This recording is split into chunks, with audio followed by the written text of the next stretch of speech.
Hello. आज हम start करेंगे एक नया टॉपिक, लॉ ऑफ इनर्शिया। ये हमारा लॉ ऑफ मोशन में आता है। उसका एक स्टार्टिंग का टॉपिक है कि हमारा लॉ ऑफ इनर्शिया क्या होता है। तो लॉ ऑफ इनर्शिया से पहले हम एक बार फोर्स क्या होता है उसे समझ लेते हैं।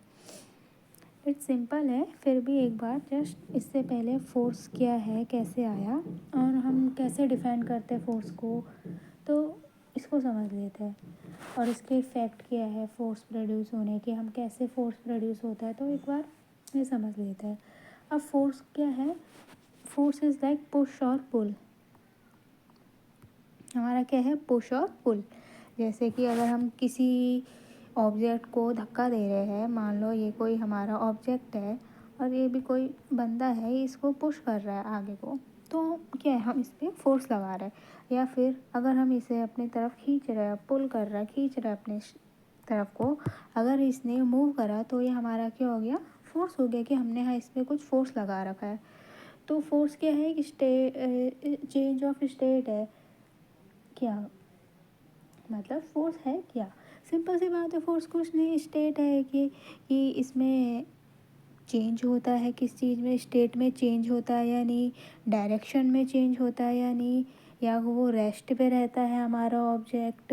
तो एक इन्फॉर्मेशन बताता है। फोर्स हमारा क्या है, यो मोशन कैसा है उसमें एक इन्फॉर्मेशन बताता है कि हमने कैसे वर्क किया, क्या किया। तो हमारा फोर्स क्या है? जस्ट पुश और पुल है कि हम किसी चीज़ में हल्का सा पुश कर रहे हो, उसे आगे को जा रहे हैं, वो मूव करने लग जा रहा है, तो ये हमारा एक फोर्स होता है।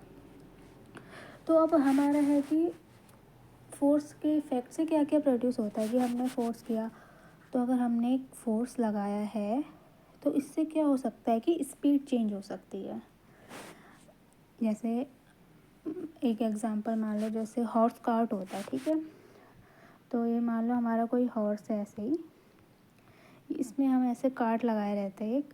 तो अगर हमारा हॉर्स है वो आगे को मूव कर रहा है, तो मूव कर रहा है मतलब ये क्या है? फोर्स लगा रहा है इस कार्ट में, हॉर्स के द्वारा फोर्स लगाया जा रहा है, तभी तो आगे को मूव कर रहा है। अब मान लो हॉर्स ने ज़्यादा स्पीड से मूव करने लगा, तेज़ भागने लगा, तो इसमें कार्ट में ज़्यादा वो लगेगा, फोर्स लगेगा, तो इससे कार्ट हमारा जो है तेज़ मूव करने लगेगा। तो क्या है, जो हॉर्स में है कार्ट पे एक फोर्स एक्सर्ट किया जाता है, तो इससे इसकी स्पीड बढ़ेगी।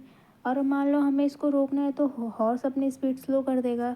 जो हॉर्स को चलाते हैं तो वो हॉर्स की स्पीड स्लो डाउन करेंगे, जिससे हमारा क्या होगा? कार्ट भी रुक जाएगा। तो क्या होता है, फोर्स से स्पीड को स्लो कर सकते हैं, फास्ट कर सकते हैं। दूसरा है, जो हमारा फोर्स है उससे डायरेक्शन चेंज हो सकता है। Force can change direction of motion of an object. अब ये कैसे है? इसका एग्जांपल है, मान लो जैसे हम कार चला रहे हैं, तो कार में स्टीयरिंग व्हील्स होती है, ठीक है। जो कार की स्टीयरिंग व्हील्स है और हमें मान लो कोई डायरेक्शन चेंज करना है, तो हम इसमें हल्का सा फोर्स लगाते हैं। अगर हम फोर्स लगाते हैं, इसे हल्का सा मूव करते हैं, घुमाते हैं, तो जिससे जो हम कार ड्राइव करते हैं वो राइट और लेफ़्ट में मूव कर जाती है। मतलब अगर मान लो कार हमारी स्ट्रेट लाइन में चल रही है, तो हमें राइट टर्न लेना है या लेफ़्ट टर्न लेना है, तो जो कार का स्टीयरिंग होती है, तो हम इसमें फोर्स लगाते हैं, जिससे हमारी कार डायरेक्शन चेंज कर लेती है। तो इससे क्या है, फोर्स लगाने से डायरेक्शन चेंज होता है। और मान लो फोर्स क्या है, किसी ऑब्जेक्ट का शेप चेंज हो सकता है।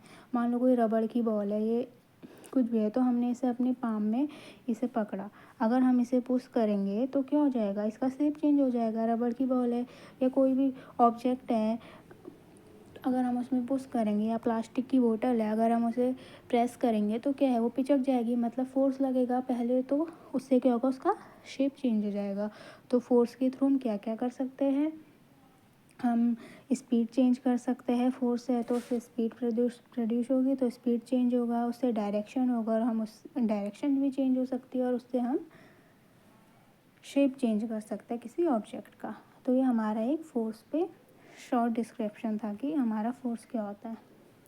तो अगर हम मान लो लॉ ऑफ इनर्शिया कब आया, उससे पहले हमारा होता था फोर्स पे, जो हमारे साइंटिस्ट थे ग्रीक के फिलोसोफर अरस्तु, उन्होंने बताया था कि जो फोर्स है हमारा नेचर ऑफ स्टेट है। सबसे पहला किसी ने अगर इसके बारे में प्रेडिक्शन दी थी, एजर्शन दिया था, तो वो फिलोसोफर थे, ग्रीक के फिलोसोफर अरस्तु। तो उन्होंने बोला कि क्या है, फोर्सिंग नेचर ऑफ स्टेट है, और जो हमारी बॉडी है वो रेस्ट पे रहती है, ठीक है। जो नेचुरल स्टेट होगा तो हमारे क्या, स्टार्टिंग में बॉडी हमारी रेस्ट पे रहती है। और अगर क्या है, जो कोई भी बॉडी है उसकी टेंडेंसी क्या होती है, या तो उसको स्लो डाउन करना या रेस्ट में आना, ठीक है। कोई भी बॉडी है या तो वो स्लो चलेगी या और धीरे धीरे करके रेस्ट पे आ जाएगी। तो इसके लिए उन्होंने बोला था कि जो एक्सटर्नल फोर्स है वो नेसेसरी होता है, कि किसी ऑब्जेक्ट के मोशन को मेंटेन रखने के लिए एक क्या होता है, नेसेसरी होता है एक्सटर्नल फोर्स। तो हमारा यहाँ से फोर्स का टर्म स्टार्ट हुआ। सबसे पहले अरस्तु ने, उन्होंने क्या बोला कि जो नेचर की टेंडेंसी होती है वो क्या होती है, ऑब्जेक्ट की स्लो डाउन करने की होती है और रेस्ट में आने की होती है। और इसके लिए हमें एक फोर्स की नेसेसरी होता है, वो एक्सटर्नल फोर्स होता है, वो हमारे नेसेसरी होता है किसी भी ऑब्जेक्ट को रेस्ट में लाने के लिए या मूव करने के लिए। तो वहाँ पे एक्सटर्नल फोर्स का नीड होती है। तो ये जो थ्योरी थी काफ़ी टाइम तक हम ट्रू थी। और फिर उसके बाद जो हमारे गैलीलियो थे उन्होंने इस पे अपना रिसर्च किया और अरस्तु इनकी थ्योरी को रॉन्ग प्रूव किया। अरस्तु ने बोला था कि जो एक्सटर्नल फोर्स है वो नेसेसरी है कि बॉडी को मूव करने के लिए यूनिफॉर्म वेलोसिटी से। अगर कोई बॉडी हमारी यूनिफॉर्म वेलोसिटी से मूव कर रही है तो उसके लिए एक एक्सटर्नल फोर्स नेसेसरी है। लेकिन काफ़ी 2000 ईयर तक हमारा ये थ्योरी प्रूव थी, सब लोग इसी को ट्रू मान रहे थे। लेकिन 2000 ईयर बाद गैलीलियो ने अपना एक्सपेरिमेंट किया, उन्होंने ऑब्जर्वेशन किया। तो उन्होंने बोला कि किसी बॉडी को मूव करने के लिए एक्सटर्नल फोर्स की नीड नहीं होती है, ठीक है। उन्होंने क्या बोला, जो एक्सटर्नल फोर्स है उसकी नीड नहीं होती। एक्सटर्नल फोर्स हम कब यूज़ होता है, फ्रिक्शन को अपोज करने के लिए। अगर कोई बॉडी है ये इसका अपोज करता है, जो फ्रिक्शन है, ये सब चीज़ें अगर कोई मूव कर रही है उसके लिए हमें एक्सटर्नल फोर्स की नीड होती है। मीन्स अरस्तु ने बोला था कि कोई भी बॉडी कांस्टेंट वेलोसिटी से मूव करती है जब वो उसके लिए हमें एक्सटर्नल फोर्स की नीड होती है। अरस्तु ने क्या बोला था, कोई भी बॉडी अगर कांस्टेंट वेलोसिटी से, यूनिफॉर्म वेलोसिटी से मूव कर रही है तो उसके लिए हमें एक एक्सटर्नल फोर्स की नीड होती है। लेकिन जो गैलीलियो है उन्होंने इन्हें रॉन्ग प्रूव करा था। उन्होंने बोला कि किसी वेलोसिटी, मतलब कोई जो हमारी बॉडी है अगर उसे कांस्टेंट मूव करना है, यूनिफॉर्म मोशन करना है, तो उसके लिए हमें कोई भी एक्सटर्नल फोर्स की नीड नहीं होती है। जो हमारा एक्सटर्नल फोर्स होता है वो अपोज करता है फ्रिक्शन और इन सब चीज़ों के लिए। और अगर यहाँ पे फ्रिक्शन है, ये सब फ्रिक्शन है किसी बॉडी में और फ्रिक्शन नहीं है, और कुछ भी जो भी एक्स्ट्रा चीज़ें होती है जो बॉडी को मूव करने के लिए अपोज करता है, तो अगर वो नहीं है तो हमें एक्सटर्नल फोर्स की कोई नीड नहीं है। उन्होंने बोला कि अगर कोई ऑब्जेक्ट है किसी कांस्टेंट स्पीड से मूव कर रहा है तो उसमें हमें कोई भी एक्सटर्नल फोर्स लगाने की कोई नीड नहीं होती है।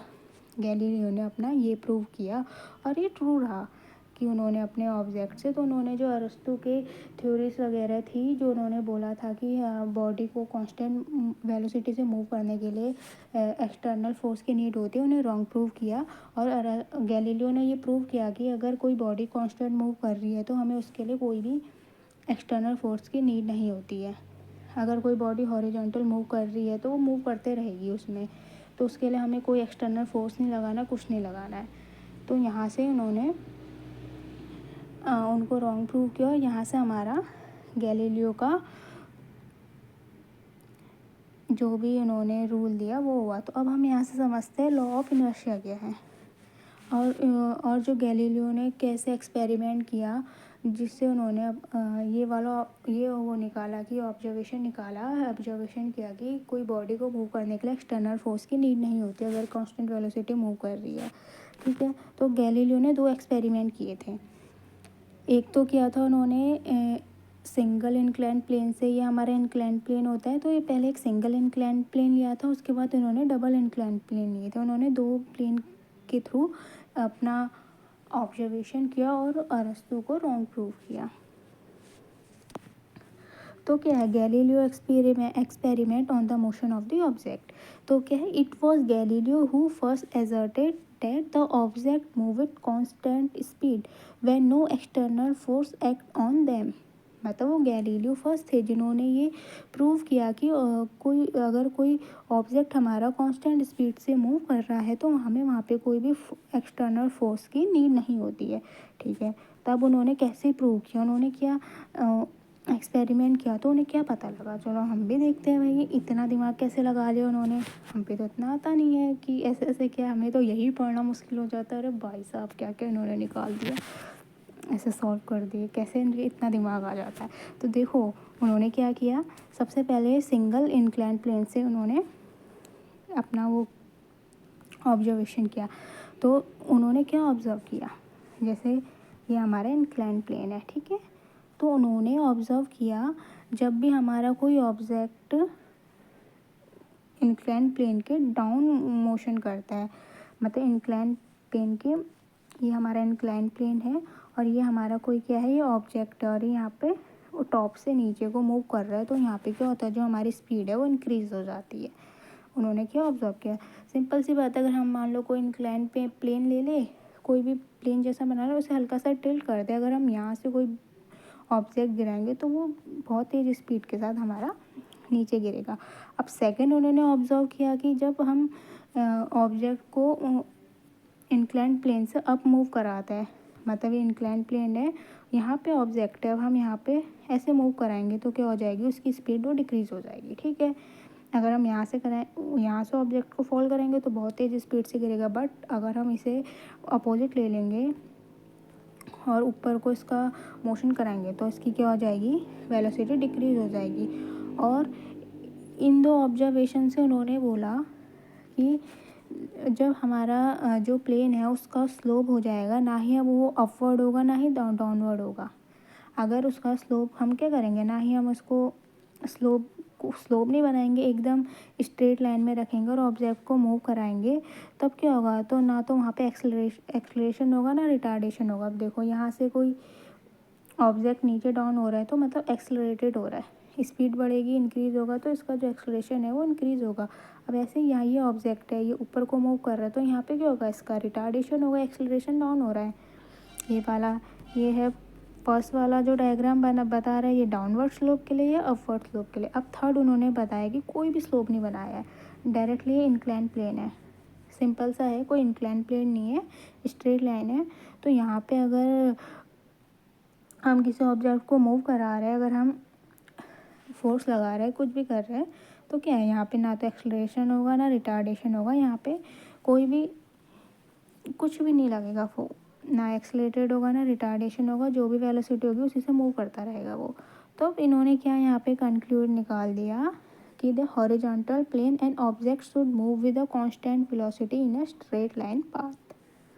तो यहाँ से इन्होंने क्या ऑब्जर्व कर लिया कि देखो अगर ये कोई स्ट्रेट लाइन पाथ में अगर हम ऑब्जेक्ट को मूव कराएंगे तो ये बस मूव करते रहेगी, हमें और उसके लिए हमें भी कोई एक्सटर्नल फोर्स की कोई नीड नहीं होगी और ये ऐसे ही सीधे मूव करते रहेगी। तो यहाँ से इन्होंने पहला एक्सपेरिमेंट किया सिंगल इंक्लाइंड प्लेन से कि अगर हम डाउनवर्ड स्लोप में करेंगे इंक्रीज़ होगी स्पीड, अपवर्ड स्लोप लगाएंगे उसको करेंगे तो इस डिक्रीज़ होगी स्पीड, और अगर हम स्ट्रेट पाथ में वो मूव करवा देंगे तो वो कांस्टेंट वेलोसिटी से स्ट्रेट पाथ में मूव करते रहेगी। तो यहाँ से इन्होंने पहला एक्सपेरिमेंट निकाला। अब इन्होंने जो सेकंड एक्सपेरिमेंट किया उन्होंने वो किया था अपना दो इंक्लाइन प्लेन मान के, और वो उन्होंने ऑब्ज़र्व किया था कि जो पेंडुलम होता है हमारा, ये पेंडुलम के मोशन है, अगर यहाँ से अगर पेंडुलम के केस में उन्होंने क्या ऑसिलेटेड पेंडुलम है, जो हमारा ये बॉब होता है पेंडुलम में वो हमेशा रीच करता है मीन पोजीशन में, सेम हाइट से अगर करें तो जो भी वो होगा सेम हाइट और सेम साइड से मीन पोजीशन में एक सेम टाइम पे रीच करेगा। अगर हम इसको या तो हम यहाँ पे मूव कराएं या यहाँ पे मूव कराएं सेम हाइट पे, तो यहाँ से इसकी डिस्टेंस जो भी हाइट होगी वो सब सेम होगी। तो हम जो इसका सेकंड ऑब्जर्वेशन है गैलीलियो का वो नेक्स्ट वीडियो में पढ़ेंगे। Thank you.